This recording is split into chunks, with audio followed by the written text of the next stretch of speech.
Now, the fact that our ancestors, as the Beta Israel, who were sold, or the Falashas, who were sold into these Western lands, is a fact.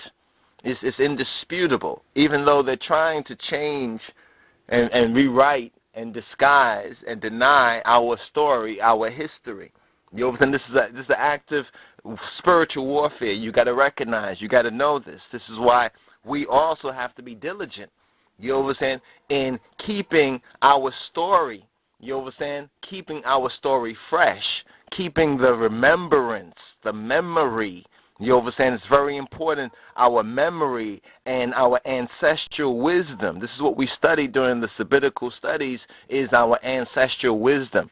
So it's very important that we keep that in mind, and we don't go or fall into a mindlessness. You understand? As many of our people, many of us have come out and are coming out of such mindlessness and are grounding ourselves on the rock of eternal truth. You understand? Now, what's interesting is that the prophecy, the prophetical aspects are still revealing themselves in our present day and time, but many are blind to how the same thing that as it was then is still now, because there's nothing new under the sun. So there's a certain template for it, and it's the mythos that helped to provide us a template. So Joseph becoming the Adon, or the Aten, over the land of Gibt, the land of the Kabata, the Kabasa, you understand, or the Habasha, or Coptos land, the Egypt land, the double land, or the double earth in Egypt, in the Amenta. The Amenta was the lands of the West. So we have been sold into slavery in these Western lands. And here's what's interesting. When we read and study,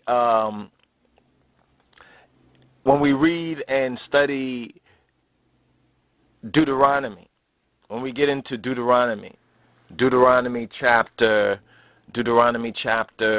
28, verses 15 to 68, and we get to roughly around verse 68, it speaks to us, very interestingly enough, it speaks to us about Egypt. Egypt is mentioned in those curses that are proclaimed on those who would go astray and would go away from the spirit and the truth of the revelation and the way of life. Speaking of our ancestors, the reason, you understand, the logic for how we got and how we're in this present position, you know, in this present condition, rather, the condition and the position, but mainly the condition, this PTSD, post-traumatic slave disorder, where we are in Egypt.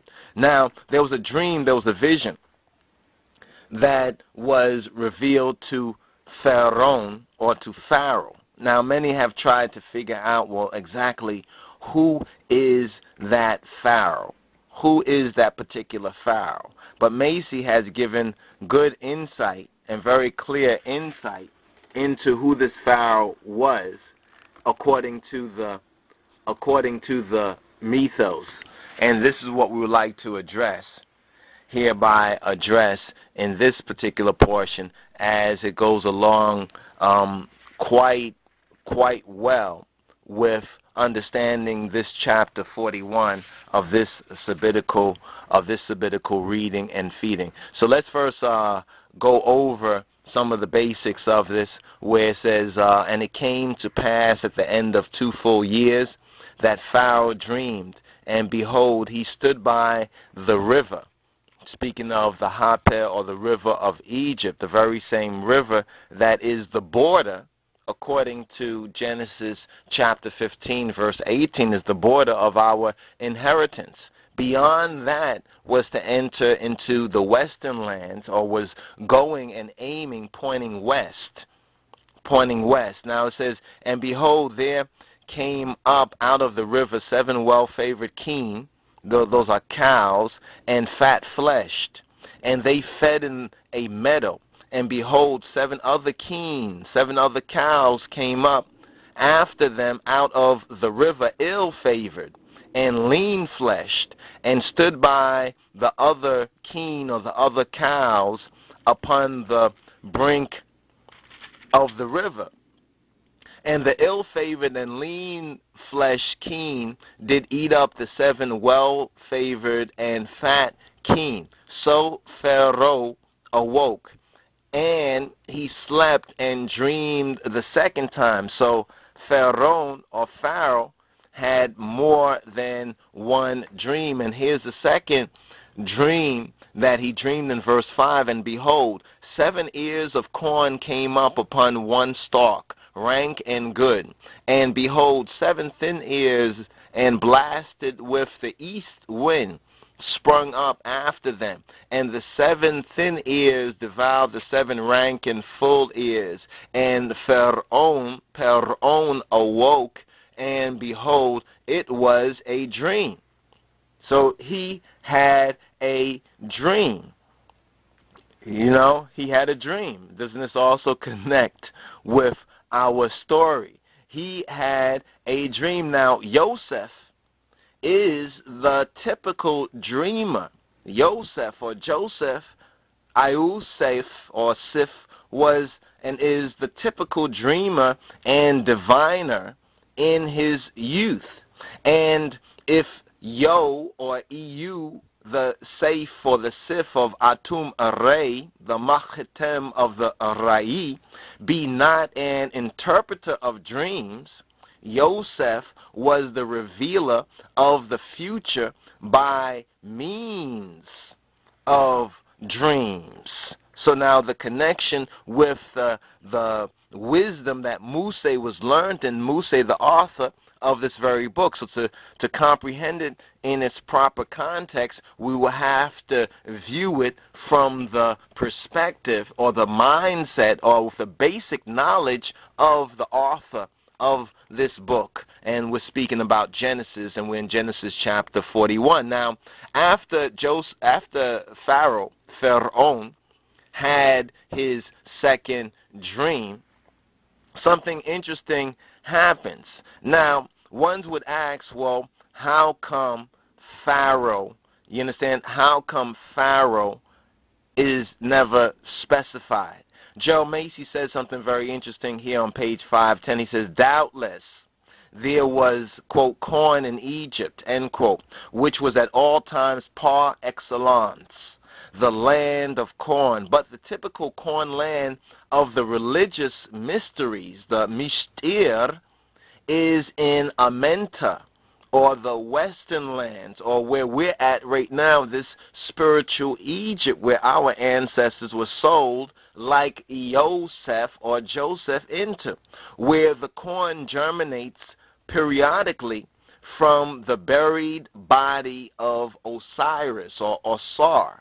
Now, here's where it's very important to understand the Mishtir, and here's where many who are unstable and unlearned twist Scripture, because we need go no farther than the papyrus of Ani to see from whence the legend of the 7 keen, or the cows, the 7 cows, were derived. Now, in the Hebrew margin, it is related that Pharaoh, what we've just read right here, or Pharaoh, you understand, who is never specified, and that is as it would or should be if Ray, the Rai, the vision, or what is known as the solar God, or the God the Father. When it says solar God, for us as Hebrews, we say God the Father. The solar God is meant, dreamt that 7